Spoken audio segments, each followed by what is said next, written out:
Nagsisimula ang kwento sa bida na naglalakbay ng malayo. Pagkatapos talunin ang maraming halimaw, nakarating siya sa palasyo ng Reyna ng Yelo. Lagi niya itong tinatawag na mangkukulam, at sinasabi pa na tatapusin na niya ang digmaang ito ngayon, sabay tawa na tila hindi naman siya gaanong pinapansin nito. Iyon ay dahil sa nakalipas na 1,000 taon, walang sinuman ang nakapasok sa kanyang palasyo. Sunod, umatake siya gamit ang Ice Magic. Lahat ng kapangyarihang iyon ay patungo kay Kaito. Pero naiwasan niya ang lahat ng atake. Naging napakahirap at napakatindi ng laban. Sinabi ng Reyna ng Yelo na hindi siya makakatakas, kaya ginamit niya ang mga espiritu ng Yelo. Mga espiritu. Pero si Kaito, palapit na siya sa kanya, kaya pareho nilang ginamit ang pinakamalakas nilang atake. Nagbanggaan ang mga enerhiya at habang tumatawa, sinabi ng Reyna na kaya niya itong ipadala sa impyerno. Pero ang bida natin dito, napakahirap niyang pabagsakin. Kahit naubusan na siya ng lakas, hindi siya susuko. Sinabi pa rin ni Kaito na hindi niya hahayaang magtapos ang mga bagay sa ganitong paraan, at sinimulan na niyang ilabas ang kanyang lihim na kapangyarihan. Ang datingan ng lalaki ay parang kapangyarihan ng Kyuubi sa Naruto. Kahit ang 1,000 taong gulang na Reyna ay nagulat sa kapangyarihang ito. Minumura siyang mangkukulam, sumugod siya para sa huling atake. Sinabi niya na hindi pa siya nakakatagpo ng kaaway na kapantay niya, at sinabi naman ng bida na bilisan na niyang sabihin ang kanyang huling mga salita. Pero, gumawa siya ng istrukturang yelo para ipagtanggol ang sarili, at dahil nasa sukdulan ang kanyang kapangyarihan, hindi sapat ang istrukturang iyon. Tinamaan niya ito ng pagbaba ng makalangit na hayop. Tumagos ang atake sa dibdib ng Reyna, at nagmayabang siya, sinasabing nasakop na niya ang 4 na mundo at sa pag-alis sa kanya, mapag-isa niya ang buong lupain. Gayunpaman, tumawa ito at sinimulang i-freeze ang kanyang braso. Gulat na ang lalaki, iniisip kung paanong buhay pa ang Reyna. Hindi niya maalis ang braso niya doon, kaya napagtanto niyang maaaring ito na ang kanyang katapusan. Nahuhulog sila mula sa tuktok ng toreng iyon. Ang huling naisip ng Reyna ay hindi siya mamamatay ng mag-isa.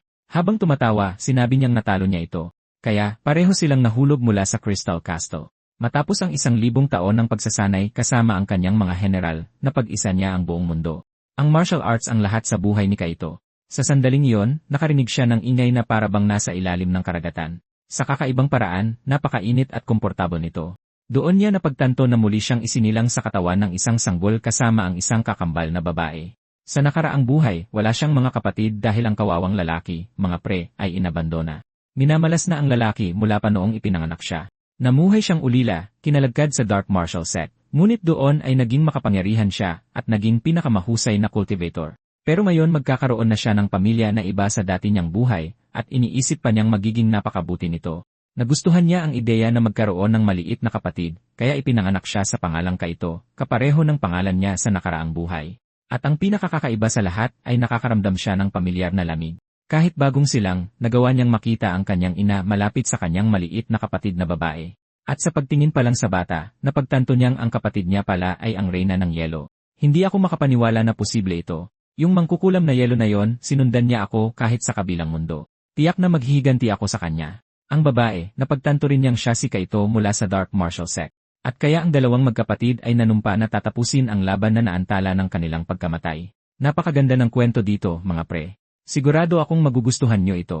Nagkakaproblema pa rin ang channel sa content compliance, kaya mag-iwan ng like at comment para makatulong sa video. Kung gusto niyong maging miyembro, malaki ang maitutulong nito sa channel. Napanood ng mga miyembro ang video ng mas maaga at walang mga advertisement. Salamat sa lahat ng nag-iwan ng komento at hype, at tara na sa kwento.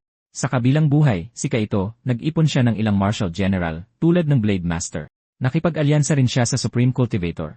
Nakipagsosyo rin siya sa henyo ng Poison Arts, at sa huli, nakipag-alyansa siya sa Hari ng Bundok. Ito ang kanyang 4 na general na tumulong sa kanya na akyatin ang palasyo ng Yelo, pero ngayon ay muli siyang isinilang sa katawan ng isang cute na sanggol. Sinasabi pa ni Kaito na ito ang pinakamalaking kahihiyan sa kanyang buhay, ang kanyang ina. Lumitaw siya doon na napakaalaga, tinatanong kung nakatulog ba siya ng maayos, at kamangha-mangha, nakaramdam siya ng malaking pagmamahal sa kanyang ina. Mahirap pang ang ipaliwanag. Sa oras ng pagpapalit ng diaper, patuloy na sinasabi ng maliit na sanggol na walang kwenta ang katawang ito dahil hindi niya kontrolado ang oras ng kanyang pagdumi. At ang pinakamalala sa lahat, sabi ni Kaito, ay napipilitan siyang laging tingnan ang kanyang mortal na kaaway. Tinitingnan pa niya ito at sinasabing baka kaya pa rin gumamit ng mahika ng mangkukulam na yelo. 3 buwan na ang nakalipas mula nang muli siyang isilang. At sa panahong iyon, nagpatuloy siya sa pagsasanay ng cultivation. Inisip niya na kapag nagkaroon siya ng pagkakataon, makakapaghiganti siya sa mangkukulam na yelo. Pero, gabi-gabi siyang naantala dahil sa iyak ng bata, at nauwi iyon sa pagkaantala ng kanyang konsentrasyon. Laging lumilitaw ang mga magulang para patahanin ang mga sanggol. Napagtanto niyang plano niya yon para guluhin ang kanyang pagsasanay. Yang sanggol na yan ay may mukhang matanda. Ewan ko lang dyan. Maghintay ka lang, babae. Kapag lumaki tayo, maghihiganti ako sa'yo. Makaasa kang hinding-hindi ako susuko. Dahil doon, hindi lang cultivation ang sinanay niya, kundi pati na rin martial arts. Kahit yung maliit na sanggol nagpo-push up at squat, pero ikaw hindi. Nagha-handstand pa nga ang bata. Samantala, si Nina, napapabuntong hininga na lang, iniisip na napakatanga niya. 4 na taon na ang lumipas, at ihahatid ng kanilang ina ang isang kaibigan sa gate. Iyon na ang perpektong pagkakataon. Kaya pinuntahan niya si Nina at tinanong kung hanggang kailan siya tatakbo palayo sa kanya. Ang cute na bata, lumingon lang at sinasabi ni Kaido na wala silang oras para ayusin ang mga bagay-bagay dahil laging nandyan ang mga magulang nila. Tinanong pa ng bata kung 4 na taong gulang ba siya at sinabihang mag-mature. Anak, eksaktong 4 na taong gulang ka. Sinabi rin ni Nina na kailangan niyang alalahanin ang isang bagay na nawala sa kanya sa nakaraang laban. Pero ang bida natin, tawa lang ng tawa at sinugod ang kapatid niya. Pero, hinampas siya ng bata gamit ang stuffed animal. Ibinato niya iyon at tumakbo sa likuran. Sinubukan ni Kaido na sumipa. Pero, si Nina, ginamit niya ang kanyang kapangyarihan para lumutang. Muli siyang isinilang na may malaking bahagi ng kanyang mahika. Pero limitado ang katawan niya dahil martial arts lang ang alam niya, at dahil doon, pinagbabato siya ng maraming stuffed animal. Kaya, natalo siya sa isang kahiyahiyang paraan. Sinabi pa ng bata na wala siyang kahit anong tsansa. Pwede siyang magpatuloy sa pagsasanay para subukang talunin siya sa hinaharap, pero dapat siyang mangako na wala siyang gagawing masama sa kanilang mga magulang dahil hindi nila yon deserve. Ang mga duelo ng buhay o kamatayan sa pagitan nila ay hindi na pinapayagan dahil parte na sila ng isang pamilya. At ang bata, sinabi niyang ayaw niyang saktan ang kanyang mga magulang. Pero si Kaido, sinabi niyang wala siyang pakialam doon, pero mukhang sineseryoso niya ang bagay tungkol sa bagong buhay. Lumingon pa siya at sinabing hindi na mahalaga ang nakaraang buhay, at ngayon dapat na niya akong tawaging ate. Hinding-hindi kita tatawaging ate. Nagbago ang eksena makalipas ang ilang sandali. Sa silid, pinagminilayan niya ang kahiyang iyon. Naaalala ni Kaido na pinahirapan siya nito sa nakaraang buhay. Hindi siya tinigilan ng Ice Queen ni isang segundo, at ngayon ay napakahina niya na binaliwala na lang ng mangkukulam ang kanyang pag-iral. Nakita natin na ang babae, malalim din ang iniisip niya. Sa isang alaala ng kanyang nakaraan, nasusunog ang ngayon. Inamin ni Nina na marami siyang pinatay na tao. At nang makita ang isang babaeng may pulang buhok, sinabi niyang pinatay niya kahit ang taong hindi niya nais, dahil ito ang pinakamahalagang tao sa kanyang buhay. Iyon ay isang bangungot na nararanasan niya. At nagising siya sa kalagitnaan ng gabi, sinasabi sa sarili na dapat na niyang kalimutan ang lahat. Ngayon ay mayroon na siyang ama at ina na nagmamalasakit sa kanya, kaya ayaw na niyang mawala pa silang muli. Samantala, si Kaido nag-ensayo siya. Ayaw na niyang mapahiyang muli ng mangkukulam. Kung matatalo siya, hindi niya mapapatawad ang kanyang sarili, at babagsak na lang siya sa lupa. Sinabi niya na abutin ng hindi bababa sa 10 taon para magkaroon siya ng kapangyarihan na kayang tapatan ang reyna. Samantala, kailangan niyang mamuhay bilang isang bata. Para maging dalubhasa sa banal na sining, kinailangan niyang matutunan ang 18 anyo. Ginugol niya ang halos 60 taon ng kanyang buhay para lang maabot ang yugtong ito at nakamit pa ang immortalidad. Sa kasong ito, mga kaibigan, ang immortalidad ay para lang sa katandaan dahil namatay pa rin siya sa huli. Gabi-gabi siyang nagme-meditate para palakasin ang enerhiya ng kanyang mga meridian. Unti-unti, nagagawa na niyang iakma ang kanyang mahinang munting katawan. Hindi magtatagal, bubuksan niya ang lahat ng mga energy point. Sa hindi malamang dahilan, sinabi nila na humihinga ang mga sanggol sa pamamagitan ng ulo. Dahil doon, malaki ang naitulong ng pagsasanay mula pagkabata upang ituon ang mga cultivation points sa ulo. Sa paggawa niyon, nagsimula siyang magkamit ng mas marami pang enerhiya. Kinaumagahan, sinigawan siya ng kanyang ina na huwag mahuli sa daycare. Si Nina, tuwang-tuwa siya at nagbigay ng isang napakagandang ngiti sa tabi ng guro. Sinigawan ng kanyang ina si Kaido na huwag mahuli, ngunit rebelde ang bata at sinabi pang wala siyang matututunan sa lugar na yon. Hiyang-hiya, humingi ng paumanhin ang ina sa guro at sinabing naging maayos naman si Kaido kahapon. Sinabi pa ng guro na mas mahusay magpahayag ng sarili ang batang iyon kaysa sa iba. Sa sandaling iyon, gumamit si Nina ng telepathy at sinabing dapat siyang kumilos ng normal. Sa ganitong paraan, ang NC, pumayag din siya at sumakay sila sa isang kiddie bus papuntang daycare. Napakahihiyan yon para sa kanya. Sa sandaling iyon, hinawakan ng isang babae ang kanyang balikat. Tinanong niya kung ilang taon na siya at kung gusto niyang maging kaibigan niya. Sumagot siya na pangunahing kagandahang asal ang magpakilala muna, at sinabing 76 taong gulang na siya at walang interes sa pakikipagkaibigan. Dahil doon ay nagsimulang umiyak ang babae. Sa mga klase sa daycare, ayaw niyang makisalamuha kaninuman. Ang tanging gusto niyang patuloy na gawin ay magsanay ng cultivation at martial arts. Mula pa pagkabata, sinusubukan niyang iangat ang kanyang katawan sa sukdulan, ngunit sa paglipas ng panahon, nagkaroon sila ng bagong nakababatang kapatid na babae. Si Nina, naging napaka-emosyonal niya at sinabing napaka-cute ng kanyang nakababatang kapatid. Base sa enerhiya, sinabi ni Kaido na mukhang hindi siya isang batang muling isinilang. Ngayong iniisip niya ito, naitanong pa niya kung may iba pang mga taong muling isinilang sa mundong ito. Tulad niya, iniisip din niya na baka pareho ang iniisip ni Nina. Tinawag siya ng kanyang kapatid sa isang liblib na lugar, sinabi pa ng lalaki na kung nag-aalok siya ng hamon, tinatanggap na niya. Pero hindi iyon, at patuloy siyang nagpapakita ng mukhang naiinip. Sumunod, inabutan niya ito ng singsing. Tiningnan agad ito ng lalaki at nagtanong kung para saan iyon. Nanunuya, sinabi niyang tiyak na kalokohan lang ito at itinapon niya. Sinabi pa niya na naisip lang niya si Lara, ang kanyang nakababatang kapatid, at sinabing hindi siguro ito isang taong muling isinilang. Sa sandaling iyon, nag-teleport si Nina sa likuran niya at sinabing kinokonekta sila ng singsing na iyon sa pamamagitan ng isang dimensional portal. Tinanong ni Kaido kung bakit napakaklingi niya sa kanya, sinabi ng babae na para protektahan sila.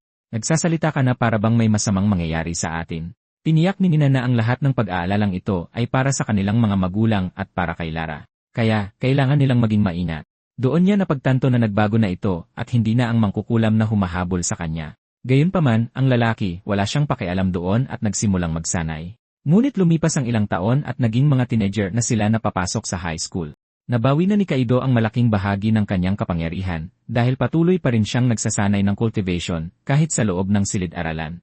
Nagsasanay siya sa lahat ng oras. Ngayon, sinabi niya na naabot na niya ang enerhiyang katumbas noong siya ay 180 taong gulang. Inisip niya na ang lahat ng kanyang mga kaklase na 17 taong gulang ay napakaisip bata. At sa mismong likuran niya, may isang blonde na bully na nambubuli sa isang lalaki. Ang gagong iyon, gusto niyang kumuha ang nerd ng merienda mula sa isang vending machine. Pero ang lalaki, halos mamatay sa takot, sinabi niyang wala siyang dalang pera. Dahil doon, kinuha ng bully ang isang walis at sinabing tuturuan niya ang lalaki na magdala ng pera sa paaralan, ngunit pinigilan ni Kaido ang kanyang braso. Nagalit agad ang lalaki, tapos napagtanto nila kung sino ito. Ito ang pinakatahimik at pinakabukod na estudyante sa paaralan. Gayunpaman, ngayon ay iba na ang kanyang mukha. Tinawag ng bully na nakakadiri ang NC at sinabing bitawan siya, ngunit tinawag silang lahat ni Kaido na mga duwag. Nagpasya siyang tulungan ang lalaking iyon, dahil pinagdaanan din niya ang mga ganoong bagay noong bata pa siya sa kabilang buhay. Naging bukod siya at binaliwala ng mga tao. Kaya, alam na alam niya kung ano ang pinagdadaanan ng lalaking iyon. Sinabi ng redhead na si Kaido ay kambal ng Student Council President, kahit na hindi sila magkamukha. At ang NC, patuloy niyang hinihigpitan ang braso ng palamuning iyon. Pagkatapos, sinubukan ng blonde na sumuntok, pero syempre, nagawang umiwas ng astig na si Kaido. Sumunod, iniharang niya ang kanyang paa para matisod ito at bumagsak ang lalaki sa sahig. CJ, pinakawalan na kita, binibini. Tawa ng tawa ang mga kaibigan ng bully, sinasabing ipopost nila ang video sa Instagram at ang babae ay talagang nagbi-video. Sunod, nilapitan sila ng EC, na kinabahan ang grupo, ngunit ang tanging ginawa niya ay inilahad ang kanyang kamay sa lalaking binubuli. At nang may ngiti, sinabi niya sa lalaki na tumayo at sinabi ring huwag pansinin ang mga tangang basura na yon. Sunod, isang napakalaking lalaki ang lumitaw at nagtanong, sino itong pandak na nanggugulo? Ano, mukhang helmet? Gusto mo ring mabugbog?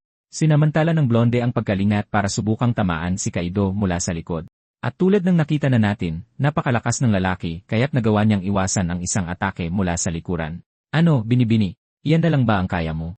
Ang bida na nanuntok at humiyarin sa kanya. Nagreklamo kayo sa huling gawa na hindi patuloy na hinihiya ng bida ang mga kalaban, at kung sino man ang nagreklamo tungkol doon ay magugustuhan ang gawang ito. Sunod, ibinagsak niya ang blonde sa sahig at tinapakan pa para mas lalong mapahiya. Ang babaeng redhead, patuloy siyang nagbi-video ng lahat, at habang tinatapakan ang lalaki, nagtanong siya kung may gustong makipag-away sa kanya, at sa sukdulang pagpapakumbaba, sinabi niyang hindi pa sila sapat kahit para sa isang warm-up. Ang malaking lalaki, sumugod na agad. Pero si Nina, lumitaw siya at sinabing hindi sila maaaring mag-away sa paaralan. Siya ang presidente ng Student Council, at lahat doon ay nirerespeto ang babae. Patuloy pa nilang sinasabi na ang may kasalanan sa gulong ito ay ang kanyang kapatid, si Kaido. Sinabi pa ng redhead na in-ideo niya ang lahat sa telepono para patunayan na ang kapatid ng presidente ang nagsimula ng away. Pagkatapos, ginamit ni Nina ang kanyang kapangyarihan at sinira ang telepono ng redhead. Ang babae, nagalit siya at sinabing wala pang isang buwan mula nang bilhin niya ang teleponong iyon. At ang NC, napagtanto niya na ginawa iyon ng kanyang kapatid para tulungan siya.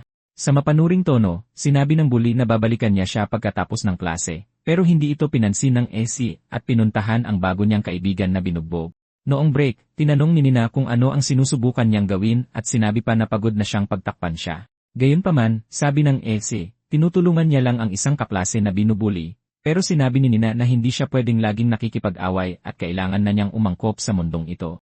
Ngunit, sinabi ni Kaido na ang mundong ito ay walang pinagkaiba sa nakaraang mundo at ang pag-angkop ay nangangahulugang pagbabaliwala sa mga kawalang katarungan. Hindi siya mananahimik lang. Sinabi pa niya na babaguhin niya ang mundo at medyo nadismaya si Nina dahil doon. Mukhang naging napakalungkot ng buhay ni Nina at ngayon ay kontento na siya sa mundong ito. Iyon ang pagkakaintindi ko sa ngayon. Kalaunan, nahuli ulit ang lalaking binugbog at nakaupo sa ibabaw niya ang mga bully. At ang blonde na napahiya, sinabi niyang hindi niya matatanggap ang nakakainis na eksenang iyon. Sabi ng kasama niya, mukhang daw marunong sa martial arts si Kaido. At nang makita ang usapan, sinabi ng malaking lalaki na mas mabuting tawagan na ang mga kasama. Dahil marunong lumaban ang lalaking iyon, mas mabuting hayaan na ang boss ang humarap sa kanya. Dahil doon, sinimulang hilahin ng blonde ang nerd sa ulo at sinabing akitin si Kaido sa isang ambush sa bakanteng lot. Kung hindi niya iyon gagawin, ituring na niyang patay ang sarili niya. Tumunog na ang bell. May tumawag sa anay. Iyon ang nerd na nagsasabing gusto niyang magpasalamat sa pagligtas sa kanya kanina. Sinabi pa niya na ililibre niya ng merienda si Kaido bilang pasasalamat. May sugat sa leeg ang lalaki at nanginginig siya at nauutal habang nagsasalita. Alam kong tinatakot ka nila, kaya sabihin mo na kung nasaan sila. Tuturuan ko ng leksyon ang mga yon para hindi ka na nila guluhin ulit. Alam natin na magsisisi ng husto ang mga lalaking yon. At pagkatapos noon, dumating si Kaido sa lugar. Hinihintay na siya ng mga bully. Isang lalaki ang nagtanong pa kung ang mahinang iyon ba ang bumugbog sa mga kaibigan niya. Dito ba nagbebenta ng merienda? Bata, mukhang niloko ka ng kaibigan mong nerd at dinala ka sa bulo. Kilala kita, basura. Nagbibiro lang ako. Panay ang kantyaw ng kalbong lalaki, sinasabing sobrang kampante ni Kaido. At habang nakaunat ang kamay, hinamon sila ng NC na lumaban at sinabi pang hindi siya pwedeng malate dahil kung hindi ay magagalit ang kapatid niya. At nagsimula na ang laban. Sinugod nila ang NC. Pero si Kaido, sobrang astig niya at madali niya silang natalo doon. Hindi man lang matatawag na laban yon, mga tol. Ito ay mas parang isang kahihiyan. Patuloy na sinusubukang intindihin ng lalaking may berdeng buhok kung paano naging ganoon kalakas ang lalaking iyon. Tigilan mo ang pagsasalita at sugod. Kaya naman, ang mga natitirang nakatayo ay sumugod kay Kaido. Pero ang NC mas malakas siya. Isang kabaliwan ang pambubugbog sa mga ekstra. Isang blonde ang tumakbo papalapit, tinatawag siyang bastardo. Ngunit simpleng umiwas si Kaido sa suntok at naghanda ng malakas na suntok, at tumama hindi lang isa, kundi 3 beses sa isang iglap. Ang ibang mga lalaki doon ay namamatay na sa takot. Swerte niyo at kinontrol ko ang lakas ko para hindi kayo mapatay. Ano? Posible kayang mas malakas pa siya riyan? Ano yon? Gusto niyo bang subukan para makita ang hangganan ko? Ang mga bully? Nagsimula silang masindak sa takot, at sinabi ng NC na galit siya sa mga taong tulad nila. Ang mga duwag ay laging kumikilos ng grupo, at nabanggit pa niya na marami na siyang tinalong tulad nila sa nakaraang buhay. Sa sandaling iyon, kumuha ng bakal na tubo ang lalaking mukhang letsugas ang buhok at naghandang hampasin si Kaido mula sa likod. Kung tumama ang hampas na iyon, tapos na sana siya. Gayunpaman, pinigil niya ito gamit ang palad niya, at bata, alam mo bang sapat ang lakas ng hampas na iyon para kumitil ng buhay? At dahil doon, tinamaan ni Kaido ang ulo niya na naging sanhi ng pagkawala ng malay ng lalaki sa lupa. Napaihi pa siya sa sarili.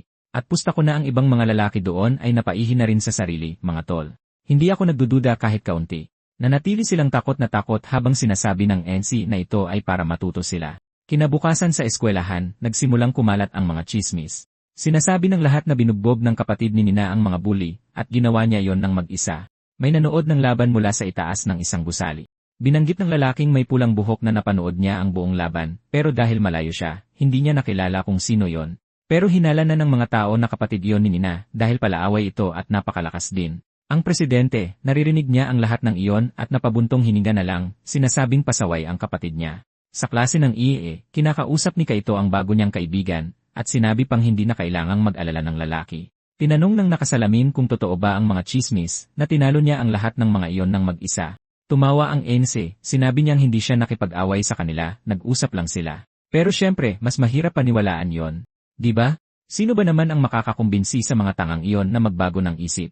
Anyway, lumingon ang NC at sinabing huwag nang ikalat ng kaklase niya ang mga chismis na iyon, pero ang lalaki, malungkot na malungkot, humihingi ng tawad sa pagkaladkad sa kanya sa problemang ito. Niyakap ang bago niyang kaibigan, sinabi niya sa lalaki na huwag nang magsalita ng kung ano-ano at puno ng pag-aalala. Sabi ng lalaki, parte raw ng isang mafia gang ang mga iyon, at natakot pa para kay Kaido na baka gantihan siya. Pagbangon, sinabi ng NC na hindi siya nag-aalala tungkol doon dahil malakas siya at kaya niyang harapin iyon ng mag-isa. Pagkatapos ay nagpasalamat ang lalaki at sinabing ito ang unang beses na may tumulong sa kanya. Ngumiti si Kaido at sinabing ito rin ang unang pagkakataon na nagkaroon siya ng kaibigan at mula ngayon ay maaasahan na siya ng lalaki sa lahat ng bagay. Sa sandaling iyon, tinanong pa ng nerd kung nagbabasa ba ng maraming manga si Kaido dahil mukha siyang bida sa shonen.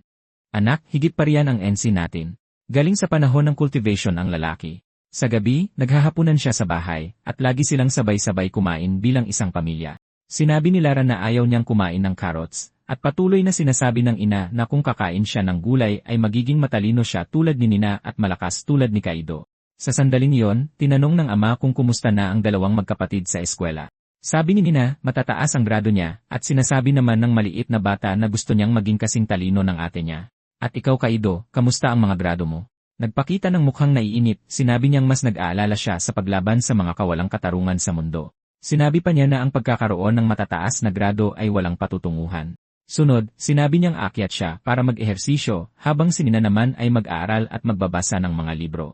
Habang naghuhugas ng pinggan ng ama, sinabi ng ina na labis siyang nag-aalala. Sabi niya, 17 taong gulang na si Kaido at ayaw nitong mag-aral o gumawa ng kahit ano, at napakalayo nito kay Nina, na napakatalino at responsable. Pero patuloy na sinasabi ng ama ng lalaki na magkaiba sila ng paraan ng paglaki. Sa sandaling iyon, may nakasalubong si Kaido sa gitna ng kalye. Itinuro ng mga lalaki sa likuran na binugbog ang lalaking may pink na buhok na siya raw mismo ang bumugbog sa kanila. Ano? Gusto mo bang makipag-away? Kung alam mo na kung tungkol saan ito, edi magiging mabilis lang ito. Pasensya na, pero magiging mabilis na ito. Tinawag pa nila si Kaido para lumaban sa ibang lugar. At dahil baliw sa pakikipaglaban ang lokong iyon, pumayag siya kaagad. Kaya, pumunta sila sa isang gubat. Sinabi pa ng mafioso na pwede silang maglaban doon dahil walang tao. Pero magiging mas mahirap din para sayo na tumawag ng ambulansya. Sa sandaling iyon, tinanong ng lalaki kung reborn ba si Kaido, at nang marinig ang tanong, nagulat na siya. Sa reaksyon mo, malinaw na isa kang ang reborn. Tama ako. Ginamitan na agad ng lalaki ng wind magic ang NC. Napagtanto niya na may iba pang reborn sa mundong ito.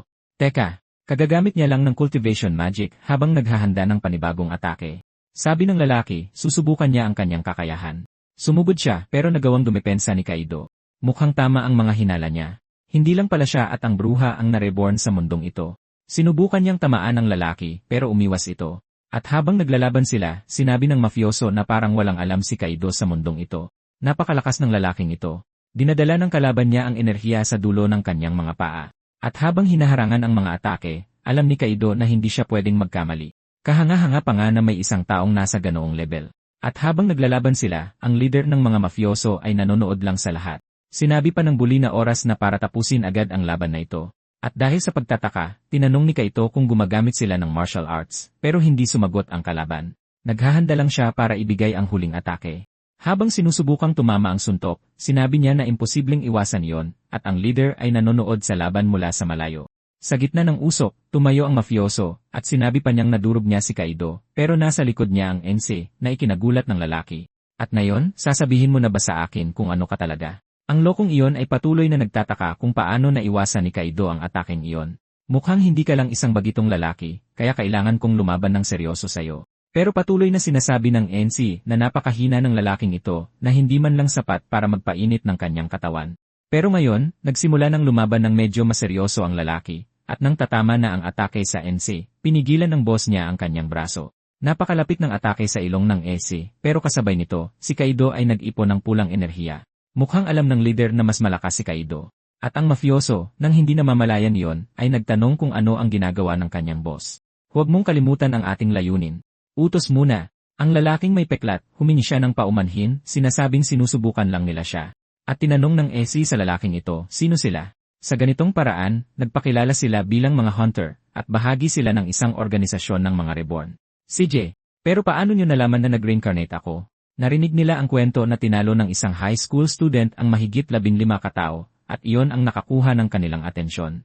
Bukod pa roon, nagulat siya nang tanungin ng lalaking iyon kung isa siyang reborn, at mumiti ito, sinabing ang dahilan kung bakit sila naghahanap ng ibang reborn ay para sa isang kompetisyon. Sa mundong ito, marami pang ibang reincarnated na hindi bahagi ng mga hunter, at kumikilos din sila ng palihim para dominahin ang mundo. Dahil doon, naghahanap sila ng ibang mga taong reborn para labanan ang mga gustong dominahin ang mundo. Tinanong ng ating bida kung gaano karaming reincarnator ang mayroon sa organisasyong iyon. Pero patuloy na sinasabi ng lalaki na hindi siya pwedeng magbigay ng impormasyon sa isang estranghero at sasagutin lang ang tanong kung sasali ang NC sa kanilang grupo.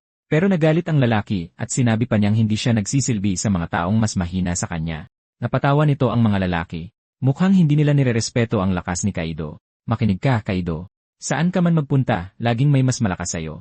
Kaya, nagpa siya siyang subukan ng NC, sinusubukang tamaan siya. At sa gitna ng laban, patuloy pa nilang sinasabi na tuturuan nila siya ng leksyon. Lumipat ang eksena makalipas ang ilang sandali, at narinig ni Nina ang boses ng kanyang kapatid, tinatanong kung bakit siya nag-aaral ng sobra. Sabi niya, gusto niyang makapasok sa isang magandang universidad, kaya siya nag-aaral ng ganoon. Pero ang NC, patuloy siyang tumatawa, sinasabing walang saysay iyon. Pero ayon sa kanya, ganoon ang takbo ng mga bagay sa mundong ito.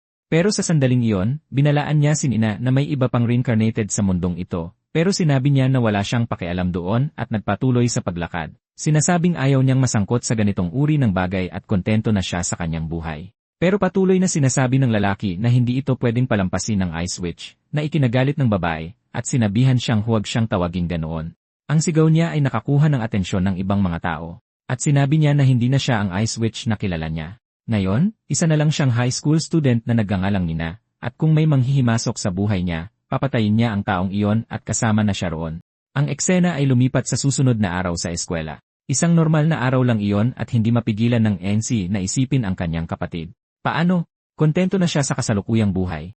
Sa sandaling iyon, lumitaw ang kanyang kaibigan at tinanong kung ano ang iniisip niya, at inalok pa siya ng earphone para pakinggan ang bagong kantang ito. Nang isinuot ang earphone, patuloy na sinasabi ng kaibigan niya na galing ito sa isang bagong grupo na gusto niya ng husto at iniisip niyang magugustuhan din ito ni Kaido. Sa sandaling iyon, nagsimula siyang makinig sa kanta at napansin na narinig na niya ang mga lirikong iyon dati at halos kapareho ito ng talumpating ginawa niya sa isang larangan ng digmaan.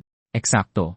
Lahat ng salitang sinabi niya noong panahong iyon ay inuulit sa kantang iyon. Kaya tinanong niya agad sa kaibigan niya kung sino ang sumulat ng mga lirikong iyon. Sabi niya, isang mang-aawit na tinatawag na Queen of Light at sinabi pa niyang sikat na sikat ito. Sa sandaling iyon, kinuha niya ang telepono at nagsimulang magpakita ng isang music video. Tinanong pa niya kung in love na ba ang NC sa musical group na iyon. Nang tingnan ng babae, sinabi niyang parang pamilyar ang mukhang iyon. Maraming miyembro sa K-pop group na iyon, pero ang pinakasikat ay ang Queen of Light, na siyang blonde at nasa gitna, at siya mismo ang sumulat ng lyrics ng kantang iyon. Sinabi pa ng lalaki na nagiging sobrang sikat na ang grupo kaya nagkakaroon na sila ng mga international show. At ang pinaka-nakakapagtaka sa lahat ay ang lyrics ng kanta ay eksakto sa talumpating ginawa niya noon. Inisip pa niya na baka may isang tao mula sa kanyang sekta ang nareborn sa katawan ng babaeng iyon. Hindi niya alam kung bakit, pero naakit siya rito. Sinabi pa niya sa kaibigan niya na gusto niyang makilala ang babaeng iyon at kung ano ang dapat niyang gawin at sinabi ng lalaki na sa mga show lang o sa mga autograph session. Sige, puntahan natin. Bakit biglaan naman? Lumipat ang eksena sa gusali ng mga hunter. Nagsasanay sila, at ang lalaking may pulang buhok at balbas ay patuloy na nagsasabing walang kwenta ang dalawang iyon dahil natalo sila ng isang simpleng high school student. Ang may kulay rosas na buhok at ang matandang may peklat ay patuloy na nagsasabing napakalakas ng lalaking iyon at sinabi pang minamaliit nila si Kaito. May biglang lumitaw sa itaas na nagsasabing hindi sila sapat na malakas para talunin ang lalaking iyon. Tumingin sa itaas ang redhead, at sinabi ng lalaki na ang mga reincarnator sa mundong ito ay malalakas anuman ang kanilang edad. Sinabi pa niya na baka si Kaito ay isang dakilang pinuno noon na medyo ikinatakot nila. Gamit ang kanyang cultivation power, sinabi niyang siya mismo ang pupunta kay Kaito para i-recruit siya. Dahil doon, sa kanyang mahika, pinalutang niya ang mga lalaki at sinimulang kunin ang kanilang oxygen. Maaaring malakas si Kaito pero hindi nito binabago ang katotohanang wala kayong silbi. Sa pagkakataong ito, ako mismo ang pupunta doon. Sa paghagi sa kanila sa lupa, patuloy na sinasabi ng maliit na lalaking iyon na hindi nila maaaring hayaang maging kaaway si Kaito at kailangan nilang i-recruit siya. Pumayag din ang may pulang buhok, sinabing ayos lang.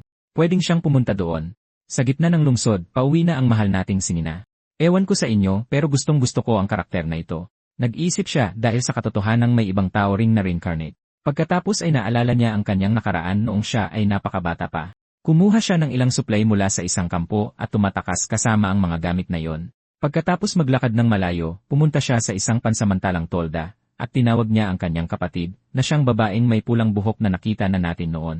Tinanong ng kapatid ng babae kung nakuha niya ang lahat ng hiniling niya at sumagot ng ang mahal nating si Nina. Sumunod, pumunta sila sa ibang lugar, at pagkatapos maglakad ng ilang oras, dumating sila sa isa pang tolda. May isang lalaking nanghuhuli ng daga para kainin, at pagkatapos, gumamit siya ng fire magic para ihanda ang hayop.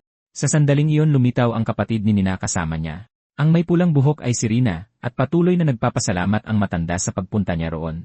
Sinabi nila na hindi na niya kailangang kainin ang daga at inabutan pa siya ng isang pirasong tinapay. Sinabi ni Rina na sa mga nakaraang araw ay napakahirap maghanap ng pagkain, at tinanong ni Nina si Lolo kung bakit siya nagpasyang manirahan doon mag-isa.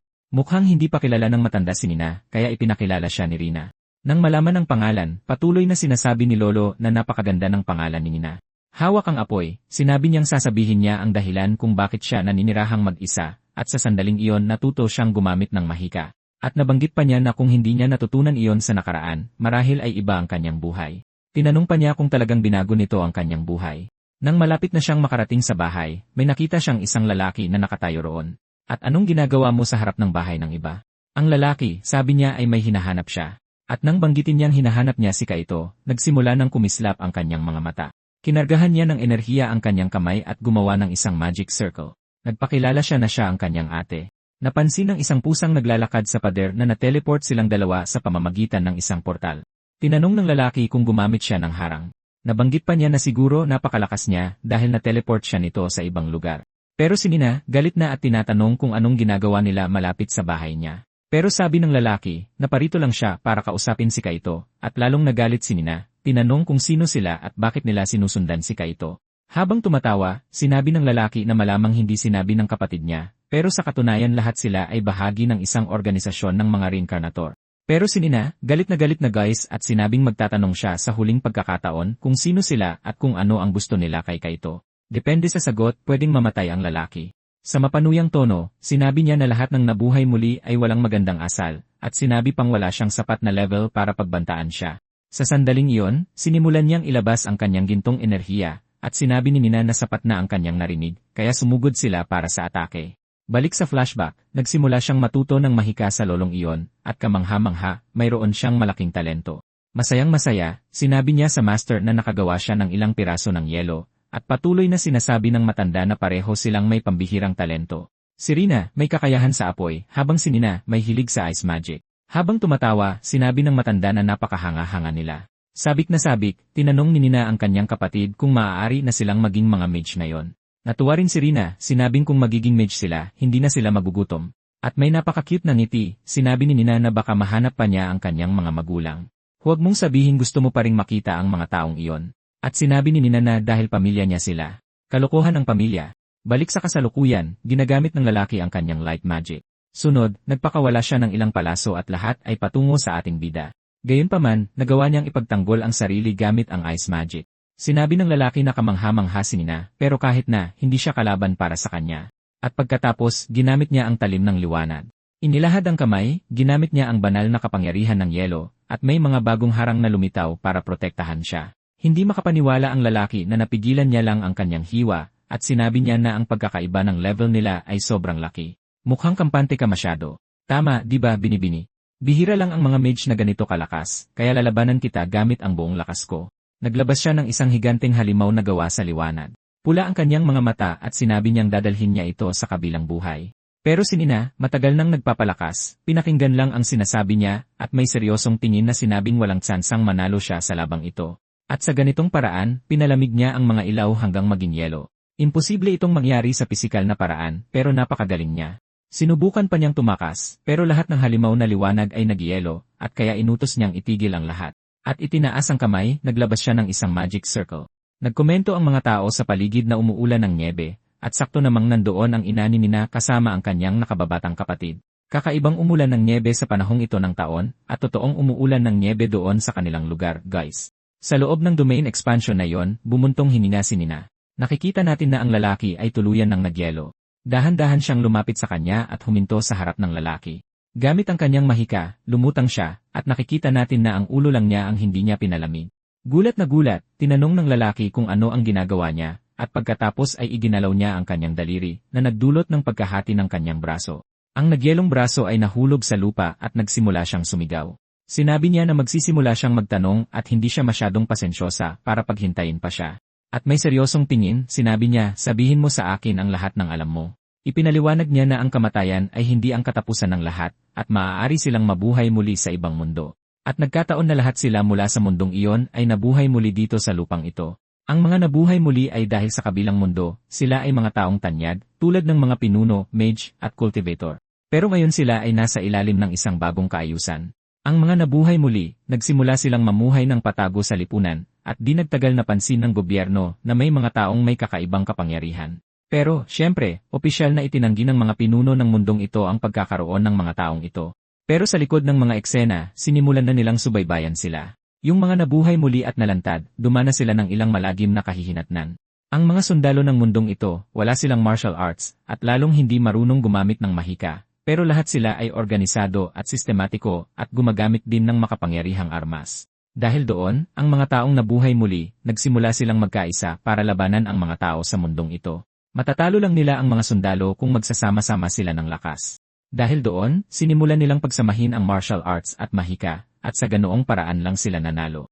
Pagkatapos nyon, ang mga nabuhay muli, nagsimula silang mag-organisa sa mga grupo, at marami sa mga grupong ito ay may layuning pamunuan ang mundo. Tulad ng nangyari noon na may iba't ibang sekta na naglalaban-laban para sa kapangyarihan, mangyayari rin yon ngayon sa kasalukuyan. Dahil mayroong ilang grupo na may iba't ibang ideolohiya na naglalaban para sa kapangyarihan, sinabi ng lalaki na ang mga pinuno noon ay narito rin sa mundo ngayon.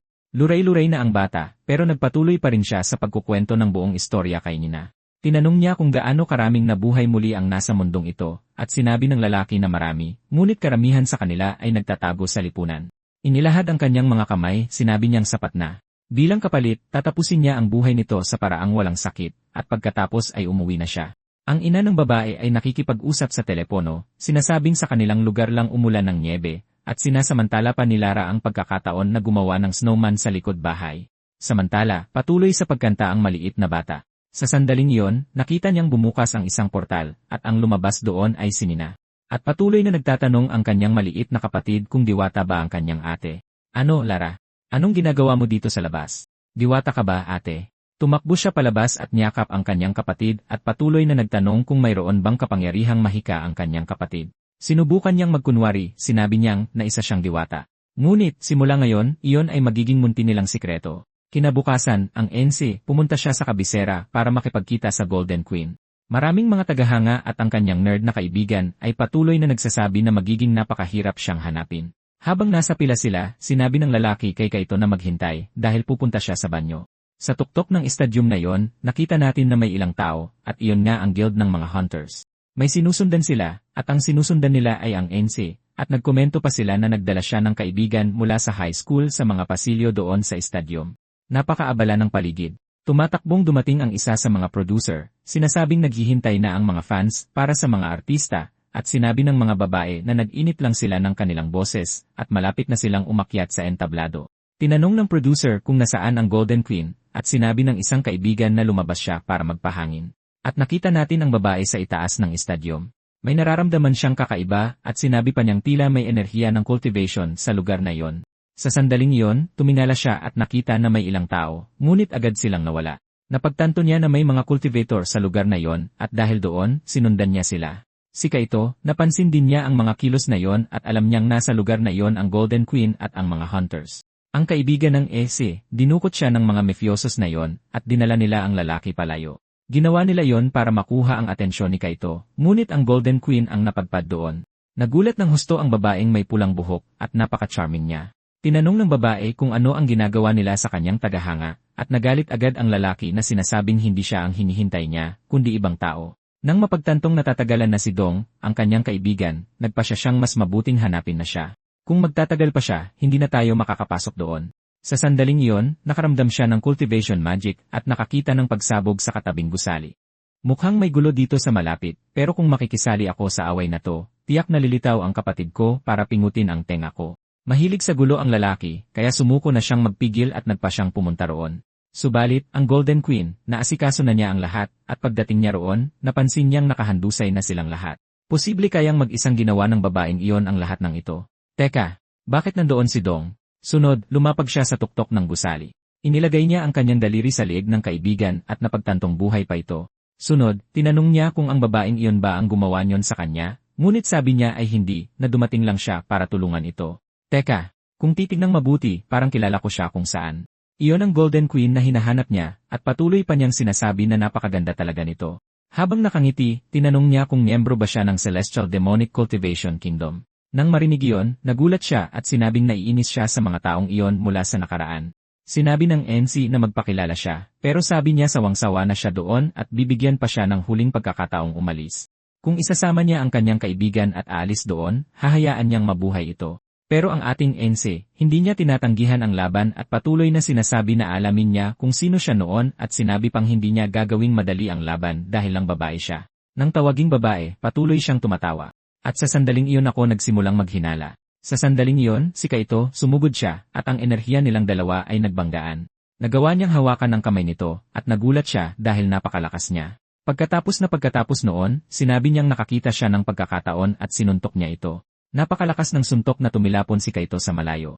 Malakas siyang bumagsak sa rehas at inasar pa siya nito, na wala lang pala siyang ipinagyayabang.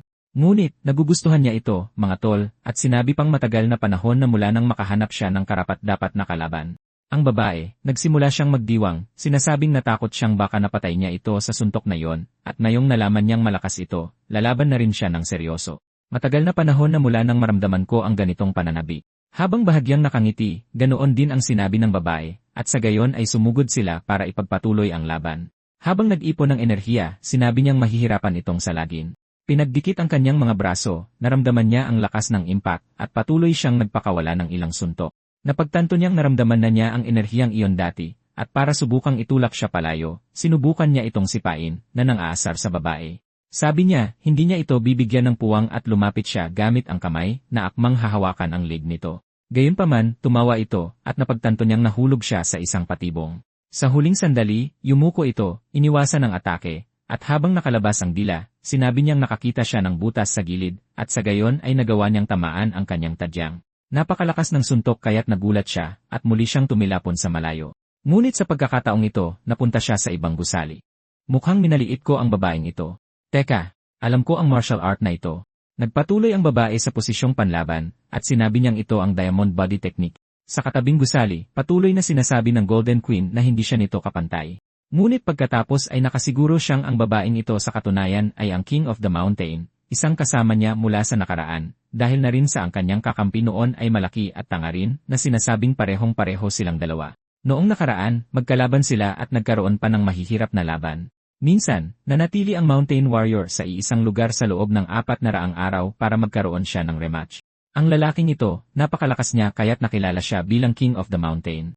Ang huling laban nila ay tila hindi na matatapos, at nagpatuloy silang lumaban sa loob ng napakaraming araw, at tila matatapos lang ito kung isa sa kanila ang mamamatay.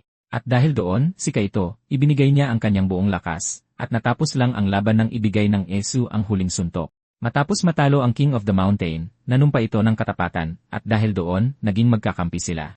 Ang taong ito, may dalisay siyang puso, ngunit baliw siya sa mga labanan, at sa gayon ay naging una niyang general.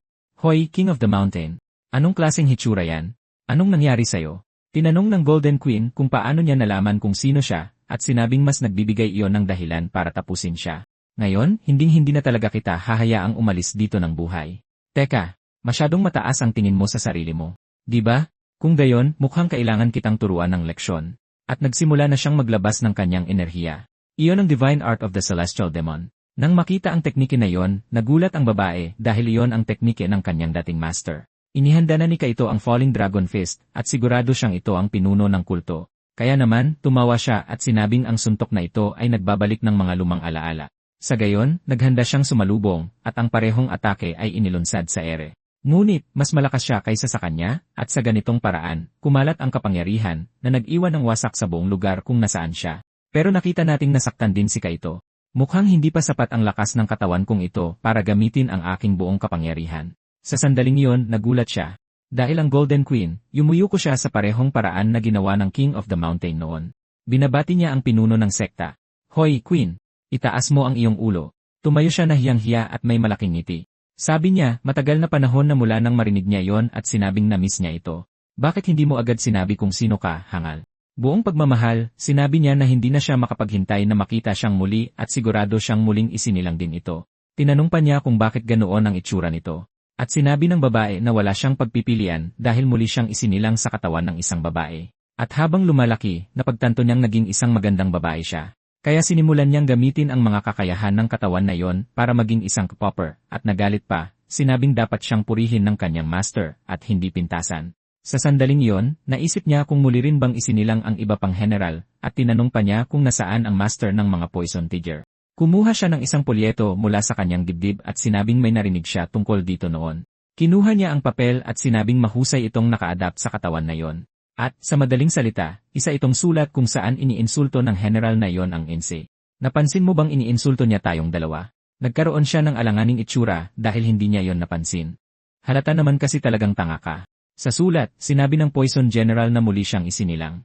Nakatanggap siya ng mga alok mula sa ibang mga alyansa ng mga reincarnator. Lalabanan niya ang malalakas na kaaway, at ngayon ay mag-ensayo siya upang maging mas malakas para kapag muling isinilang ang pinuno ng sekta, makakatulong siya sa mga laban. At nagpasya siyang isulat ang liham na ito dahil ang hari ng bundok ay napakatanga. Sa sandaling iyon, napagtanto ni Kaito na marami pang ibang mga reincarnator. At hindi lang ang grupong ito ng mga hunter ang muling isinilang. Nilukot niya ang sulat habang medyo tensyonado. Iyon ay dahil naniniwala siyang mapapahamak ang kanyang pamilya ngayong alam na ng karamihan na siya ang pinuno ng Celestial Demon Sect. Ang Golden Queen, sinabi niyang mayroong isang bagay na gusto niyang itanong. Tinanong niya kung nagawa ba niyang talunin ang mangkukulam noon. Pagkatapos ay naalala niya na sa huling laban, nagawa ng Ice Queen na talunin ang lahat ng kanyang mga general. Medyo napahiya pa siya, sinabing inakala niyang baka ang hari ng bundok ay mananatiling buhay para talunin ang reyna. Sa sandaling iyon, nakita niyang kumikinang ang kanyang singsing. Nangangahulugan iyon na nasa panganib ang kanyang kapatid. Sa tuwing kumikinang ang singsing, may posibilidad siyang magbukas ng isang portal na nagkokonekta sa kanilang dalawa. Tinanong ng babae kung anong nangyari dahil mukhang medyo nag-aalala ang pinuno ng sekta. Naisip pa niya na natagpuan na ng mga hunter ang kanyang pamilya at lumalaban ang kanyang kapatid para protektahan sila. Patuloy pa niyang iniisip ang posibilidad na ma-hostage ang kanyang nakababatang kapatid. At makikita natin dito mga kaibigan na nagsimula na siyang mag-alala sa kanyang mga magulang at kapatid, isang bagay na dati ay hindi niya gaanong pinapansin. Kung umabot ka sa parteng ito ng video, mag-iwan ng like at comment para matulungan kami. Sa tuwing nagkokomento ka, nakikita ng YouTube na relevante ang aming channel at inirekomenda ang video sa mas maraming tao. Sa sandaling iyon, bigla siyang tumayo, sinabing kailangan niyang ayusin ang isang mahalagang bagay. At bago mawala sa portal, sinabi niya sa Golden Queen na alagaan ang katawan ni Dong. Diyos ko, napakagaling ng master, natutunan na niya ang teleportation magic. Hindi, iha. Iyon ay mahika lamang ng Ice Queen na kanyang kaaway. Nagtataka ako kung ano ang gagawin ng Golden Queen kapag nalaman niyang ang mangkukulam ay kapatid ng kanyang master. Sa sandaling iyon, si Nina ay nakikipaglaban. At hindi laban sa mga hunter na iyon, mga kaibigan. Laban ito sa isang halimaw. Ang ANC, nag-teleport siya sa kanyang kwarto. Nasaan ang mangkukulam na iyon? Wala siya dito. Sa sandaling iyon, nakita niyang mayroong isang portal, kaya pumasok siya kahit medyo natatakot. At nang mapunta siya sa ibang dimensyon, napagtanto niyang lumalaban ito sa isang Shinigami. Paano nangyari? At ang kapatid ko ay lumalaban sa isang Reaper. Sumugod ang nilalang sa babae at sumigaw siya, sinasabihan itong mag-ingat. Dumaan ang karit ng napakalapit sa kanya. Kailangang gamitin ng ating bida ang kanyang kapangyarihan sa yelo, kaya nagawa niyang harangin ang ataking iyon. Ngunit ang karit ay napakatalim at nabasag ang yelo. Natamaan siya, sinasabing mas malakas ang halimaw na ito kaysa sa inaasahan niya. Kung hindi siya mag-iingat, maaari siyang mamatay. Patuloy na sinasabi ng Reaper na tatapusin na niya ito ng tuluyan at direkta siyang tinamaan. Ang babae, naramdaman niya ang lakas ng impact, at ang lalaki, sobrang nag-alala para sa kanyang kapatid, mga kaibigan. Sinong mag-akala? Sa sandaling iyon, tatapusin na sana siya ng halimaw. Tapos tumalo ng lalaki, sinabing hindi niya hahayaang patayin ng halimaw na iyon ang kanyang kapatid. Transcendental Punch. Tumama ang kanyang Transcendental Dragon Punch sa ulo mismo ng nilalang. At nang lumapag siya sa harap niya, nagulat ang babae. Tinanong pa niya kung bakit siya nakikisali sa laban na ito. Pwede bang tumigil ka na sa kakareklamo? Hindi mo ba nakita na kaliligtas ko lang sa'yo, babae? Iyon ang Reaper, isang tagabantay ng Crystal Castle na naglingkod sa Ice Witch. Sinabi pa niya na kalahati ng kanyang mga puwersa ang nawala at natalo ng halimaw na ito. Siya mismo ang nagpatawag sa Shinigami na ito para magsilbing bantay ng bahay. Sabi niya delikado daw, pero sabi ni Nina, kasalanan niya ang lahat ng ito dahil lagi siyang naghahanap ng away. Sinabi pa niya na may isang lalaking muling isinilang na pumunta sa bahay nila para hanapin si Kaito. Iyon ay dahil ang kapatid niya ay laging naghahanap ng away kung saan-saan. Gayunpaman, ngayong alam na ng organisasyong iyon ang kanilang address, nagpasya siyang gumawa ng kontrata sa Shinigami na ito para protektahan sila. Tinanong ng halimaw kung kailan sila titigil sa pagsasalita at babalik sa laban, at ang Ensu ay nanatili doong nakikipagtalo sa kanyang kapatid at napilitang maghintay ang kawawang Shinigami. Anong problema, halimaw?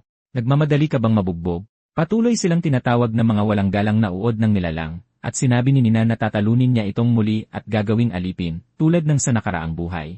Gayunpaman, si Kaito ay nakaramdam ng kakaiba. Gumamit siya ng maraming enerhiya sa laban sa Golden Queen, at ngayon kailangan pa niyang pilitin ang sarili para labanan ang Reaper.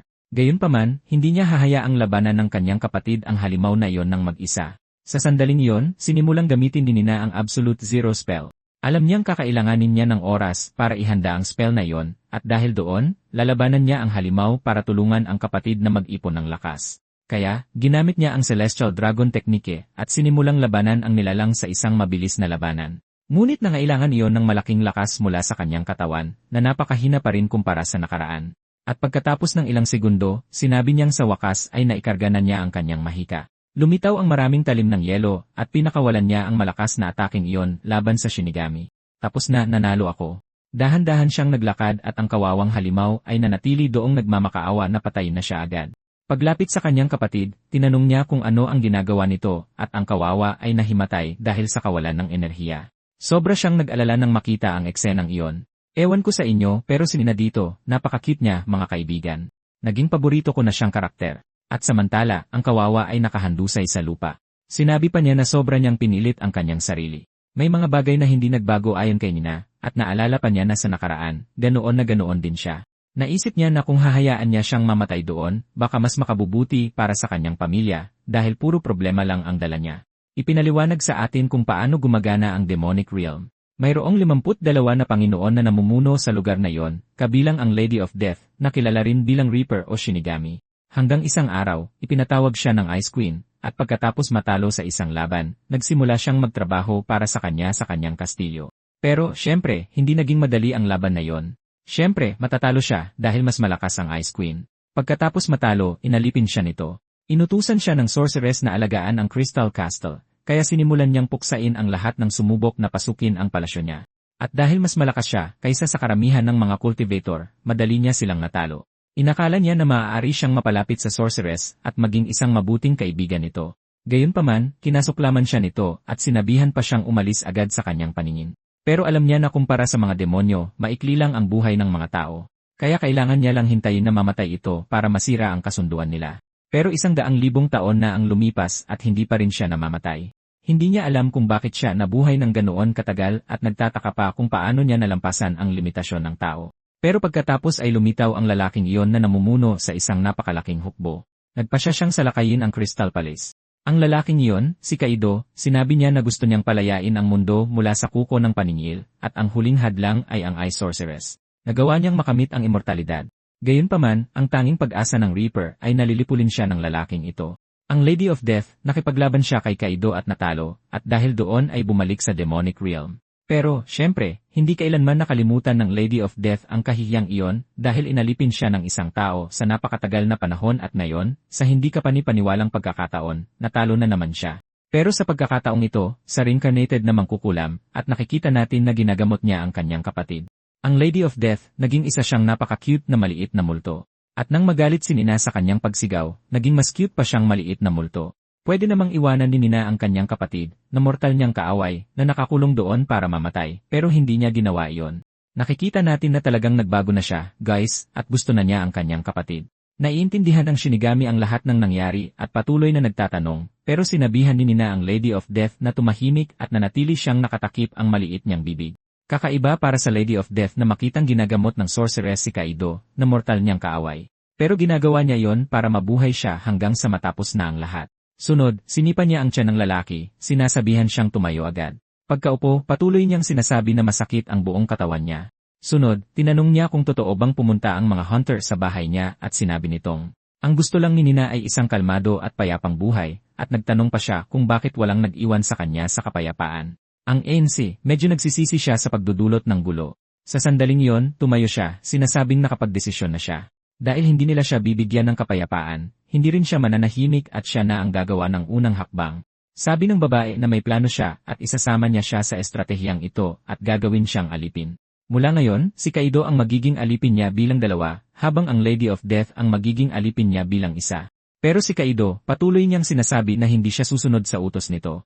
Naghanda pa ng spell ang babae at sinimulang pindutin ang mga sugat gamit ang kanyang daliri na nagpasigaw sa kanya sa sakit. Sa sandaling iyon, inamin niya, sinasabing gagawin niya itong kasosyo at kakampi, at ang Lady of Death, kahit na may cute na mukha, ay napakalakas pa rin at kayang protektahan ang bahay. Patuloy niyang inaasar ang NC sa paglalaro sa buhok nito, at sinabihan niya itong itigil iyon. Una sa lahat, kailangan nilang mangalap ng impormasyon tungkol sa mga hunter, at nagtanong kung may kilala siyang maaaring may alam tungkol sa kanila. Pero mayroon niyang isang tao, at ang taong iyon ay dumating sakay ng isang limousine, at ang taong iyon ay walang iba kundi ang Golden Queen, at dumating siyang nakangiti. Patuloy na nagtatanong si Nina kung ano ang gusto ng babaeng iyon sa harap ng bahay nila, at sinabi nitong hinahanap niya si Kaido dahil tinawagan siya nito.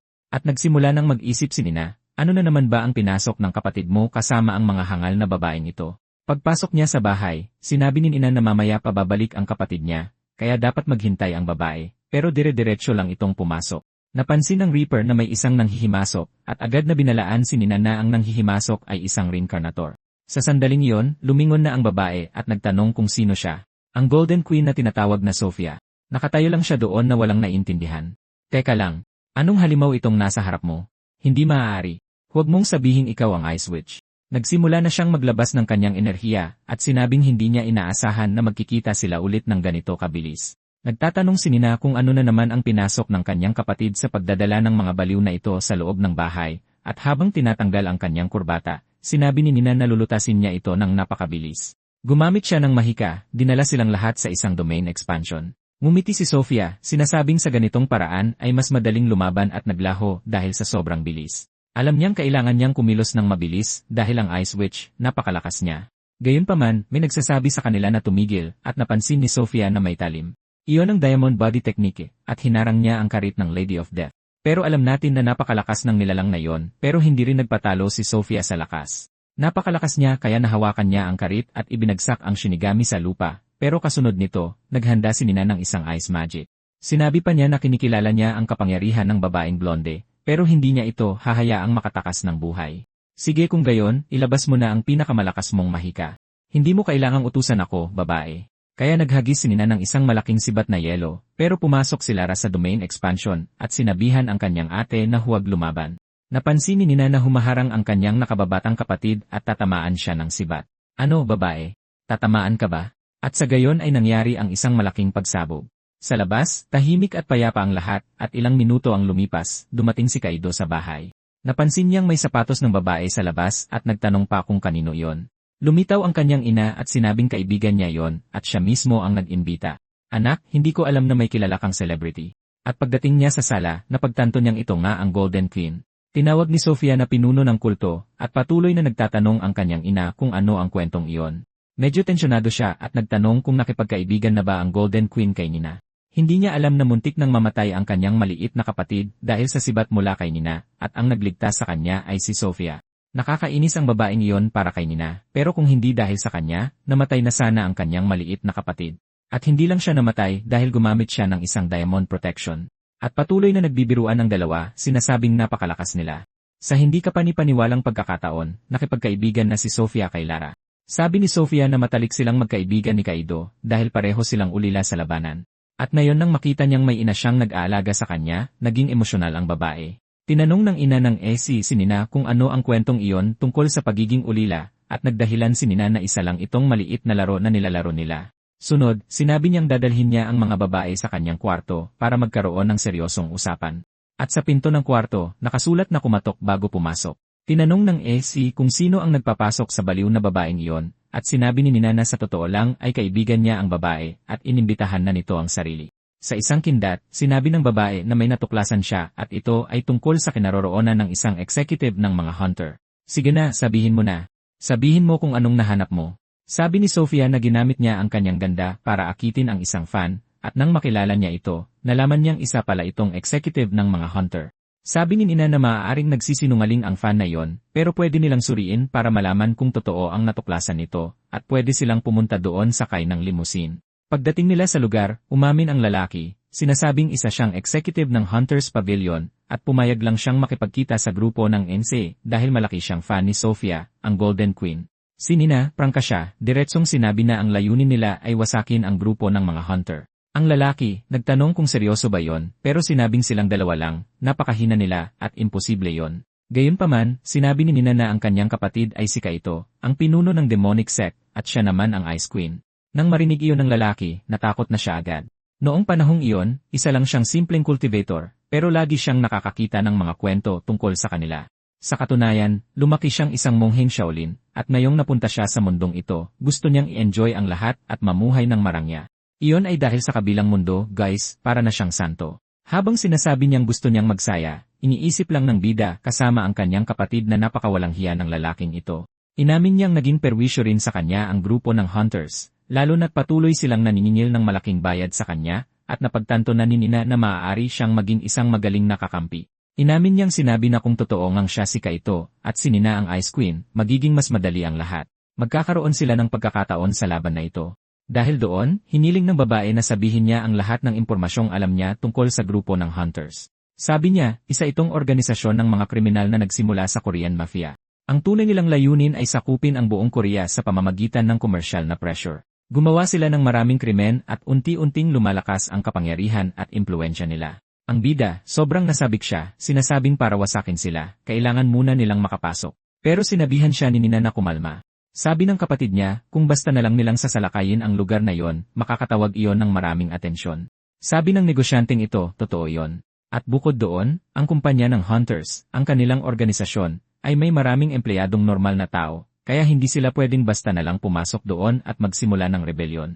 Kaya, lumipas ang ilang araw. Si Kaito kasama si Nina, pumunta sila sa headquarters ng mga hunter, dahil ang layunin nila ay tugisin muna ang mga pinakamalalakas. Sige, handa ka na bang durugin sila?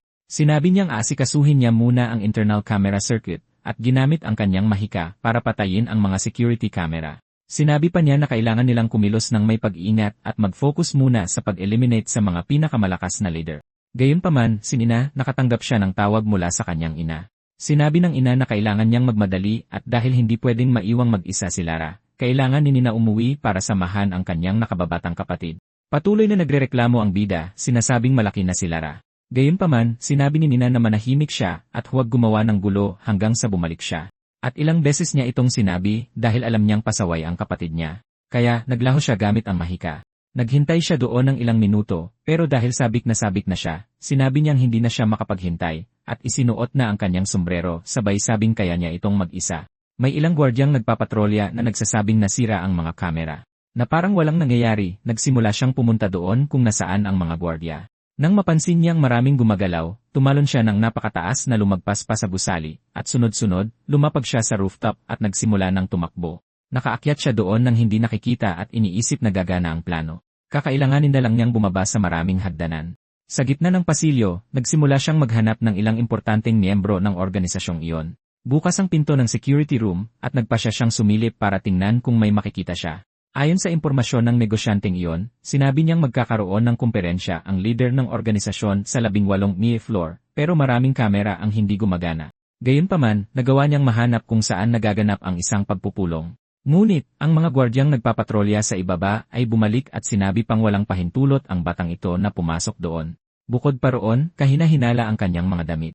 Dahil wala nang maraming pagpipilian, nagpasya si Kaito na patumbahin sila. At pagkatapos suntukin ng lalaki, sinabi niyang umidlip muna siya at hinarap na ang susunod. Tinanong siya ng gwardiya kung sino siya at pinindot ang emergency button. Nagsimulang tumunog ang alarma sa buong gusali at napagtanto ng mga mafioso na na-trigger ang alarma. Nagtanong ang boss kung anong nangyari. Alam niyang kapag tumunog ang alarma, ito ay dahil may mga nanghihimasok. Ang bida, tumatakbo siya, sinusubukang makarating sa conference hall sa lalong madaling panahon. Gayunpaman, naharang siya sa gitna ng daan. Agad na kinuha ng babae ang telepono at nagsimulang tumawag ng backup, at sinabi ng isang maskuladong lalaki na hindi niya kailangan ng backup dahil siya na mismo ang bahala. Lumapit ang lalaki sa bida, pero sinipa siya ni Kaito sa mukha. Lumipad papalayo ang malaking lalaki, at mas marami pang tauhan ang sumugod kay Kaito. Gayunpaman, mas malakas ang binata.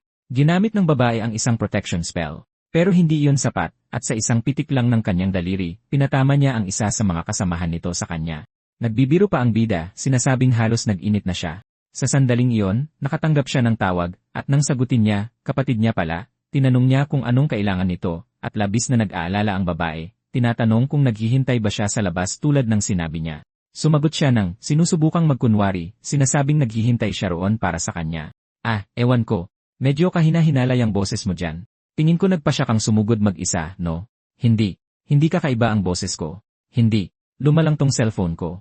Nakita niya sa panel kung saan ang conference room, at dahil doon, pumunta siya roon.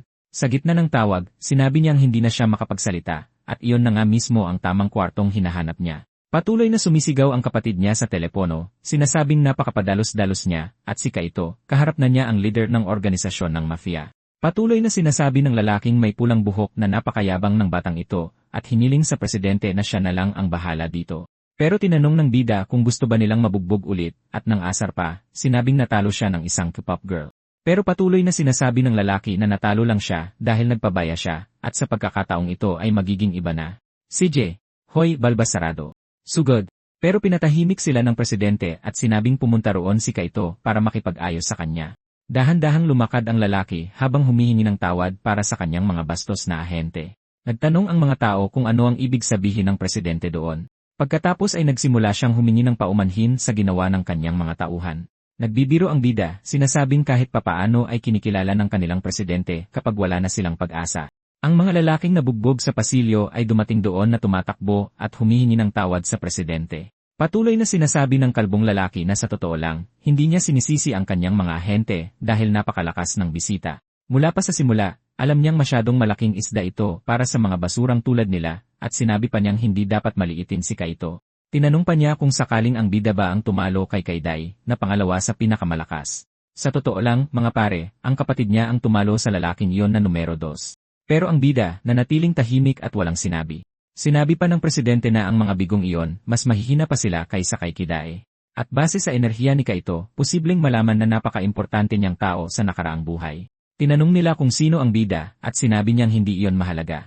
At, syempre, naging napaka-curious ng presidente.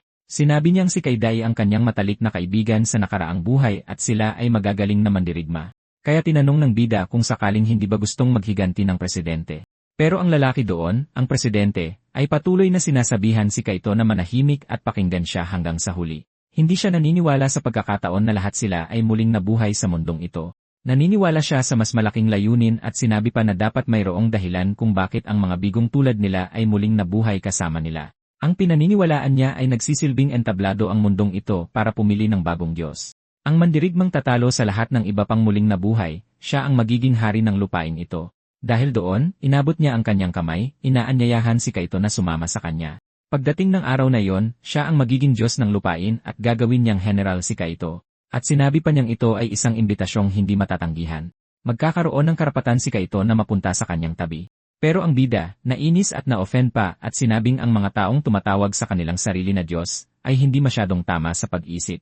Habang inilalabas ang kanyang enerhiya, sinabi niyang hindi siya nagsisilbi sa mga taong mas mahina sa kanya. Ang presidente ay nagpakita ng inip na mukha at sinabing kailangan na niya itong alisin. Kaya, ginamit niya ang kanyang fire cultivation magic at sumugod na ang bida dahil hindi na niya matiis makinig pa sa kalokohang ito. Tumatawa, sinabi ng presidente na nakatadhana siyang maging Diyos at sa gayon ay nagbanggaan ang atake nilang dalawa. Gayunpaman, si Kaito, nagulat siya dahil ang presidente ay naglaho. Sunod, muling lumitaw ang lalaki at nagpatuloy pa sa pagyayabang na napakabilis daw niya. Habang nasasaktan ang kamay, sinabi ni Kaito na may utang siyang paumanhin dahil minamaliit niya ang presidente. Sinabi ng presidente na tinatanggap niya ang paumanhin pero kailangan munang lumuhod ni Kaito. Sa sandaling iyon, umiti ang bida at sinabing masyadong mataas ang tingin ng presidenteng ito sa kanyang sarili at magiging masayang laban pa nga ito. Kaya, sumugod ang binata at nagsimulang magpakawala ng ilang suntok pero nasangga lahat ng presidente. Napakatindi ng laban at itong presidente, mga pare, hindi talaga mahina ang lalaki.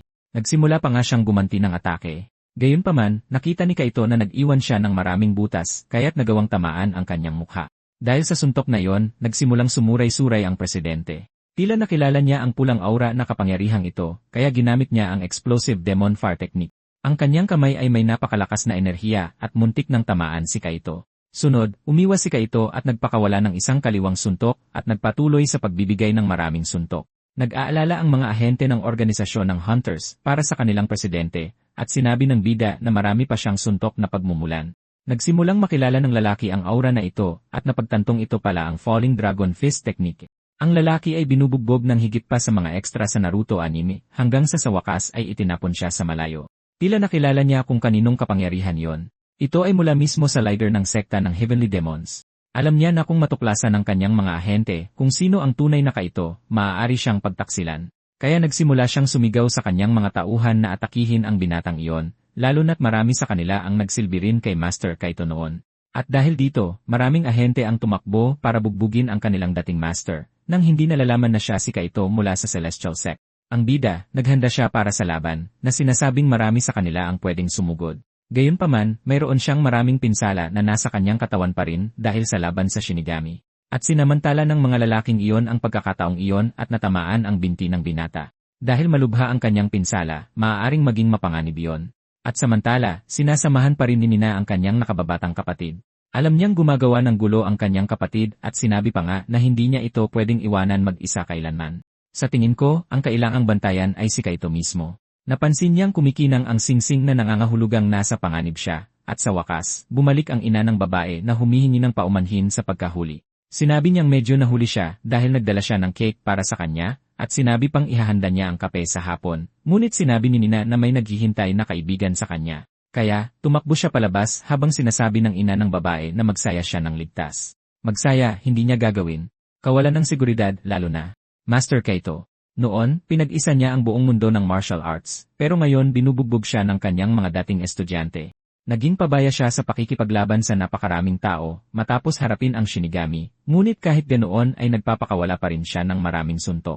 Hindi siya susuko. Sa isang kritikal na sitwasyon, nagawa niyang iwasan ang isang atake mula sa isang espada at tinapos ang lalaki sa pamamagitan ng isang tuhod sa mukha. Sumugod sa kanya ang ibang mandirigma na nagsasabing hindi nila pwedeng hayaang makatakas si Kaito, at muling sinubukan ng lalaki na umatake gamit ang espada. Ngunit nagawa itong iwasan ng bida at tinamaan ang lalaki ng suntok sa mukha.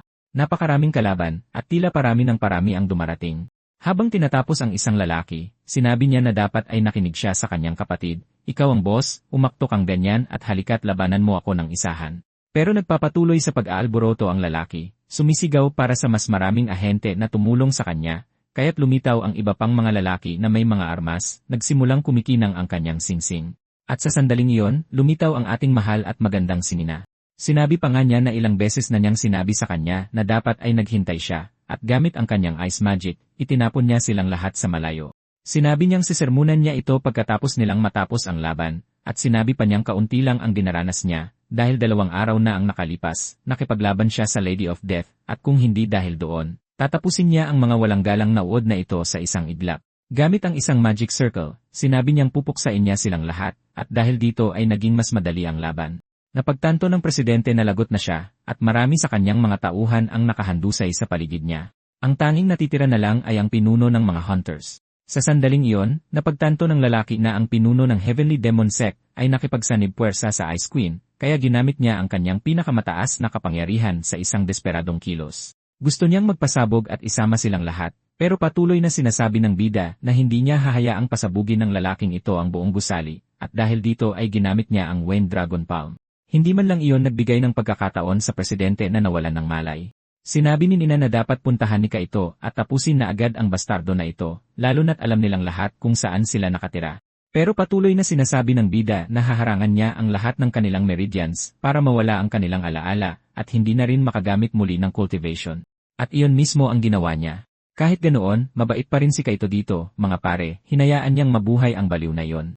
At sa ganitong paraan, nagawa nilang tapusin ang organisasyon ng mga hunters. Sa wakas ay nawala na ang banta, at nagkakasundo na sila ng kanyang kapatid. Pagbalik sa paaralan, payapa ang buhay. Sinasabi niya kay Dong na nakilala niya ang Golden Queen, at halos hindi makapaniwala ang kanyang kaibigan. Patuloy na iniisip ni Nina na ngayong natanggal na ang mga hunters, magkakaroon na sila ng mas maraming kapayapaan. Ah, anak, nagkamali ka ng akala. At ang payatot na lalaki, patuloy siyang nagpapasikat na sinasabing naging matalik silang magkaibigan ni Sofia. Sa sandaling iyon, tinanong ng bida kung anong kwento ito tungkol sa paglalakbay nila sa Japan, at sinabi ni Dong sa bida na ito ay isang school trip, at labis na ikinatuwa iyon ng bida. Sa wakas, dumating na ang araw ng biyahe. Ang bida, sobrang excited siya dahil iyon ang unang beses niyang sumakay ng eroplano. Pagkatapos ng ilang oras, dumating sila sa lungsod ng Osaka. Si Nina, iniisip niyang magiging napakasaya nito. Huminto pa sila para kumuha ng litrato at sunod na pumunta sa isang maliit na tindahan para bumili ng pagkain. Patuloy na sinasabi ni Dong na napakagaling maghapon ni Kaito habang gumagamit siya ng translation magic na ginawa ni Nina. Sunod, sinabi niyang kailangan niya talagang pumunta sa banyo at sinabi ni Nina na kailangan niya lang lumiko sa susunod na kanto, dumiretso, at pagkatapos ay kumaliwa sa unang sangandaan. Samantala, lumipat ang eksena sa isang templo. Isang kotse ang dumating at ang lumabas mula sa loob ay isang lalaking nakasuot ng suit. Lumapit ang monghe para salubungin siya na sinasabing naghihintay na sila. Kaya, pumasok siya sa loob ng lugar na iyon. Nagdala ang lalaki ng ilang mga papel na nagsasabing impormasyon iyon tungkol sa target ng misyon na iyon at sinabi pa na kailangan nilang gawin ang misyon ng tahimik. Sa kabilang silid, isang matandang lalaki ang nakikipag-usap sa ninja.